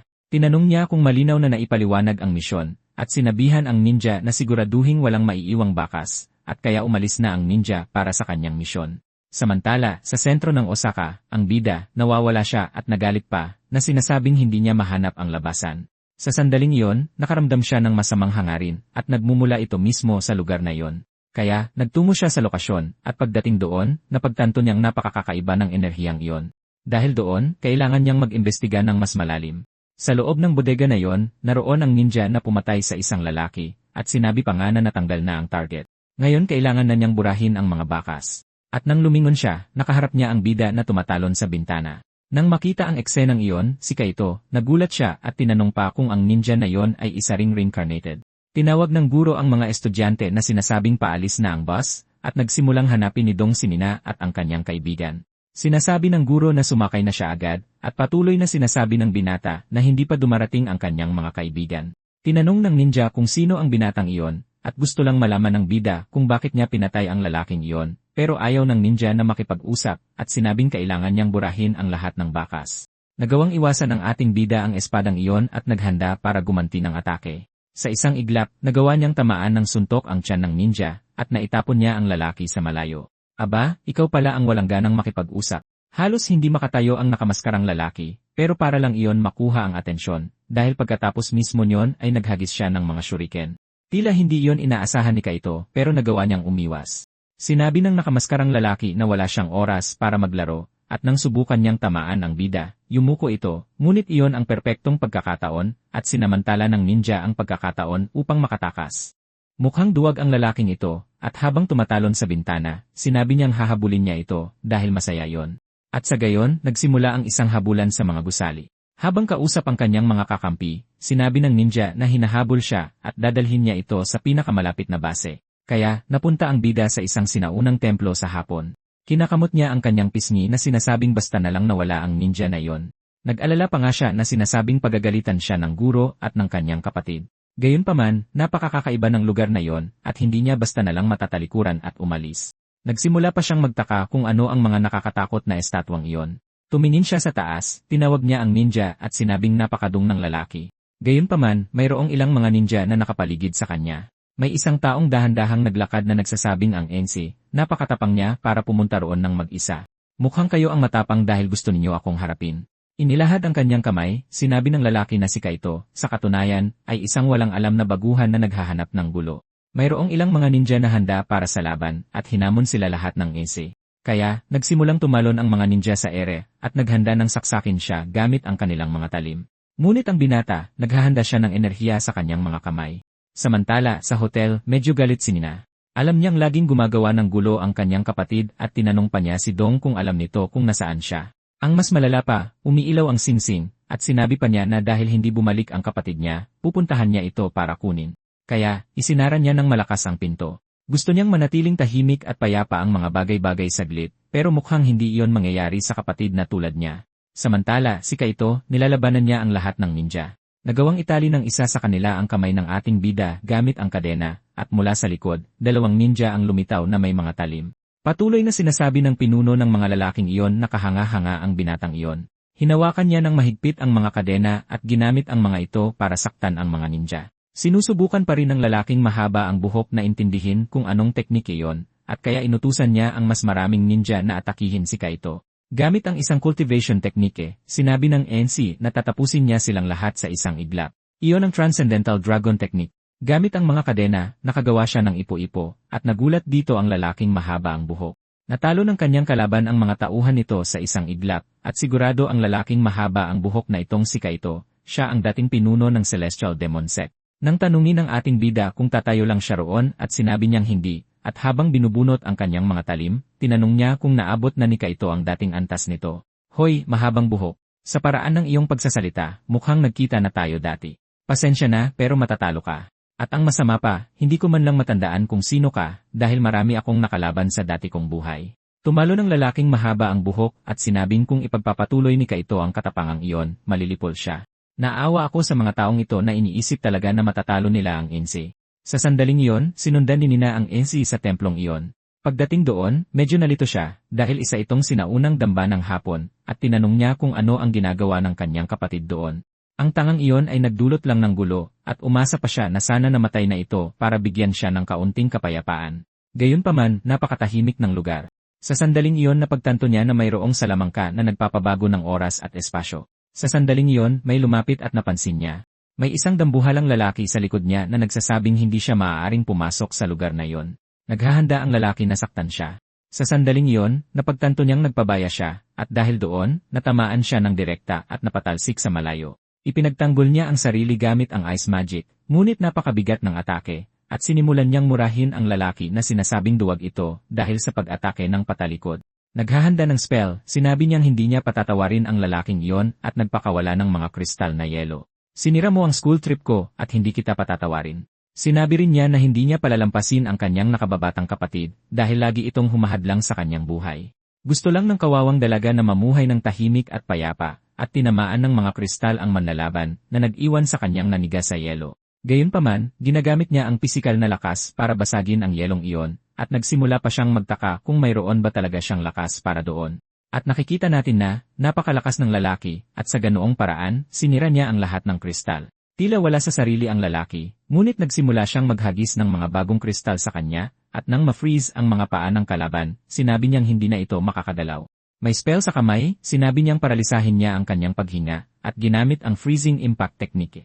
Isang bugso ng yelo ang tumama sa manlalaban at nagsimulang manigas muli ang kanyang buong katawan, at ang bugso ng yelo ay tumama mismo sa kanyang mukha. Inakala niyang sapat na yon para matalo siya, ngunit humupa ang alikabok at nakita nating buhay ang lalaki. Nagtataka siya kung paano yon posible. Tila walang epekto ang kanyang mahika, at muli niyang sinira ang yelo at sumugod sa kanya. Patuloy na sinasabi ng dalaga na ang mga tanga ang may pinakamatitigas na katawan. Mukha siyang mabangis na hayop at nang malapit na siyang tamaan, tumalon siya paatras. Paulit-ulit niyang sinasabi na mayroong manloloob sa himpapawid na kailangang lipulin. Pagkatapos ay sumugod siya para maabutan siya. Gayunpaman, nagpatawag siya ng mga magic circle at naghagis ng ilang matatalim na kristal sa kalaban. Inakala niyang sapat na yon pero muli mga pare, hindi ito gumana. Tingnan natin kung gaano siya katagal-tatagal. Nagpakawala siya ng iba pang freezing spell, gayunpaman, hindi ito gumana. At lalo pang lumalapit ang lalaki. May galit sa mukha, tinanong niya kung wala na ba talaga ito sa sarili. Hanggang sa wakas ay naabutan siya nito, at nang malapit na siyang tamaan, pinatigas niya ito sa yelo, dahan-dahang hinawakan ang kanyang kamay. Ang lalaki ay nanigas sa yelo sa ere sa ikatlong pagkakataon, pero ngayon wala na siya sa lupa, mga pare, at sinabi niyang ito ay ganap na lamig.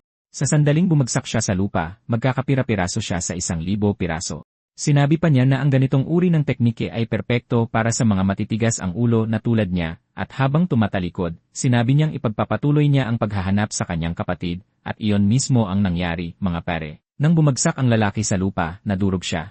Bumalik ang eksena kay Kaito at nakikipaglaban siya sa lalaking mahaba ang buhok. Napakalakas ng lalaki, pero sinabi niyang kinakalawang na ang mga kakayahan ni Kaito. Sabi ng binata, hindi pa niya naabot kahit 30% ng kanyang orihinal na kapangyarihan. At habang kinakargahan ng lilang skill ang kanyang talim, sinabi ng lalaki na dahil doon ay malilipol siya. Patuloy pa niyang sinasabi kay Kaito na siya mismo ay nabawi na ang 100% ng kanyang dating kapangyarihan. At dahil doon, napakahirap ng laban. Sabi ng EC, kailangan niyang iwasan ang mga talim na yon dahil kung matamaan siya, maaari siyang mamatay. Nagulat ang lalaki dahil nagawang iwasan ng binata ang talim at mayroon siyang nakakargang atake sa kanyang mga kamao. Tinamaan ng atake ang binata at sa isang sandali ay inakala niyang nakaiwas siya, ngunit direktang tumama ang atake sa kanyang mukha at dahil doon ay napatalsik siya sa malayo. Gayunpaman, itinayo niya ng matatag ang kanyang mga paa sa lupa at nagawang pigilan ang impact. Patuloy na nang aasar si Kaito na sinasabing mabilis ang kanyang mga atake at dahil doon ay hindi makakaiwas ang lalaking mahaba ang buhok. Dumura ng dugo, sinusubukan pa rin niyang intindihin dahil tila hindi tumama ang suntok, ngunit direkta itong tumama. Ngumiti, inamin niyang napakalakas ng celestial demon na yon at hindi siya kalaban. Sa sandaling yon, nakilala ng Ensu ang teknike na yon. Ginagamit ng lalaki ang Blood Shadow Step. Kaya, nagsimulang lumitaw ang ilang mga ilusyon niya, at lahat ng mga clone na yon ay naghagis ng mga punyal. Ang mga panaksak na yon ay papunta kay Kaito, at may seryosong tingin, sinabi niyang naalala niya ng mabuti ang teknike na yon. Nang mapigilan ang isang atake ng talim, sinabi niyang hindi siya magpapalinlang doon, ngunit nakita iyon ng lalaking mahaba ang buhok bilang pagkakataon para umatake. Gayunpaman, hinawakan ng Ensu ang kanyang kamao. Sinubukan ng lalaki na umatake gamit ang kabilang kamay at inakalang daga na iyon. Ngunit ang Ense, naalala na niya kung sino ang lalaking iyon, at sinabing hindi ito nagbago kahit kaunti. Mayabang pa rin siya. Gaya ng dati, malapit ng tamaan ng lalaking mahaba ang buhok ang Ense, at may nagliliwanag na mga mata. Sinabi ni Kaito na mararanasan niya ang kanyang buong lakas. Sa sandaling iyon, naparalisa ang lalaki, dahil napakalakas ng madilim na enerhiya ni Kaito. Doon, sinimulang hiwain ng enerhiya ang kanyang buong katawan, at nagsimula siyang umungol sa sakit. Gayunpaman, hindi siya maaaring sumuko. At habang mahigpit na hawak ang kanyang punyal, sinabi niyang tatapusin na niya ang laban at sinabi pa na sasaksakin niya si Kaito sa likod. Ngunit patuloy na sinasabi ng NC na ang kanyang pagtitiyaga ay karapat-dapat purihin. Bigla na lang lumitaw si Kaito sa likod ng lalaki na nagsasabing tapos na ang laban. Natamaan ang kanyang katawan sa ilang mga punto at kaya bumagsak ang lalaki ng walang lakas. Akon, mukhang tapos ka na. Ang lalaking mahaba ang buhok, ang pangalan niya ay Akon. Si Akon, isa siya sa pinakamahuhusay na assassin ng Northern Pavilion at ilang beses niyang sinubukang lipulin ang NC. Pagkatapos ng maraming bigong pagtatangka, sinabi niyang susuko na siya sa misyon pero pinigilan ni Kaido si Akon. Nakilala ni Kaido ang kanyang mga kakayahan at sinabi pa na may maganda siyang kinabukasan. Dahil doon, nabitawan ni Akon ang punyal at kinuha siya ni Kaido bilang kanyang apprentice. Sa paglipas ng panahon, si Akon ay naging isang napakarangal at tapat na sundalo. Dahil doon, nagsimulang magbigay si Kaido ng mas mahahalagang gawain sa kanya. Nakamit ni Akon ang maraming karangalan. Gayunpaman, napatay siya sa isang misyon. Dahil muli siyang nabuhay, inakala niya na marahil ay maibabalik niya ang kanyang karangalan sa pamamagitan ng pagpatay kay Kaido. Pero wala talagang pagkakataon ang lalaki na magawa iyon. Tinanong ng bida natin kung ano ang gagawin niya ngayon, at sinabi ng lalaki na iaalay niya ang kanyang buhay kay Kaido. Nanatiling tahimik ang Ense, ngunit tinanggap pa rin siya muli bilang kanyang apprentice, at sinabi pa na susubukan niyang mas intindihin ang kanyang kasama. Humihinga ng malalim, sinabi ng Ense na napakasarap ng simoy ng hangin, at tinanong pa kung si Akon ba ang kumokontrol sa lugar na yon. Pero sinabi ng lalaki na hindi, na yon ay isang paksyon ng mga reinkarnator. Sinabi rin niya na ang grupong ito ay tinatawag na Phantom Sword, at sila ay isang napakalakas na grupo. Ang pinuno ng lugar na iyon ay Siksaon, at siya ang lalaking namuno sa 72 kuta ng mga bandido sa kabubatan noon. Tinanong ni Kaito kung talagang muling nabuhay Siksaon sa mundong ito, at tinanong pa kung nasaan siya. Sinabi ni Akon na hindi gaanong kalayo mula doon ang kuta kung saan siya nananatili, at dahil doon, sinabi ni Kaito na pupunta siya agad doon para patayin ang lalaking iyon. Nang sumigaw siya na imposible yon, lumingon si Kaito na galit at tinanong kung kinukutya ba siya ng kanyang apprentice. Hindi po, Master. Hindi ko po kayo kinukutya, pero mayroon po kasi siyang maraming makapangyarihang kakampi. Bago pa man kayo muling isilang sa lupaing ito, may iba ng mga reinkarnator na nauna. Kumalat sila sa buong mundo at bumuo ng malalakas na puwersa. Sinabi pa niya na kung hindi niya nakilala si Kaito, wala siyang pag-asa na makaalis sa grupong Phantom Sword. At sinabi pa niya na alam niya ang kapangyarihan ng kanyang master. Pero kahit na, mapanganib para sa kanya na labanan ang grupong iyon ng mag-isa. Lumuhod siya at sinabihan si Master Kaito na maghintay pa ng kaunti at magpalakas, dahil ang pag-atake sa Phantom Sword ngayon ay masyadong maaga. Tumawa ang NC at sinabing asiwa pa rin si Akon. Gaya ng dati, sa sandaling iyon, tinawag ni Nina ang kanyang kapatid at tinanong kung ano ang ginagawa niya sa isang lugar na tulad niyon. Sa sandaling iyon, napagtanto na ng NC na lagot siya, mga tol. Galit na galit ang babae, sinasabing gusto lang niyang mamuhay ng tahimik, pero hindi ito tumitigil sa paggawa ng gulo. Teka, Nina, anong nangyari sa damit mo? Nasugatan ka rin ba? Anong nangyari? Tinanong ni Akon kung sino siya, at panay ang sabi ni Kaido na hindi siya importante, na ikinagalit ni Nina. Sinabi niya na palagi siyang gumagawa ng gulo at itatapon na niya ang singsing dahil hindi na niya ito tutulungan. Kaya, itinapon niya ang singsing at sinabing babalik na siya sa hotel para magbihis. Nagbukas pa siya ng portal at sinabihan siyang sumama na agad sa kanya. Sunod, ginamit niya ang kanyang ice magic at ginawang yelo si Akon. Nagalit si Kaido, sinasabing isa yon sa mga kasamahan niya noon. At habang tumatalon sa portal, sinabi ni Nina na swerte siya, at ginawa lang niyang yelo ang lalaking iyon dahil ang gusto niya talaga ay patay nito. Patuloy na nagrereklamo si Kaido na napakahirap ng ugali ng kanyang kapatid, pero hindi niya ito gaanong masagot. At sa huli, tumalon na rin siya sa portal para umalis kasama niya, at dinala pa ang kanyang kaibigang naging yelo.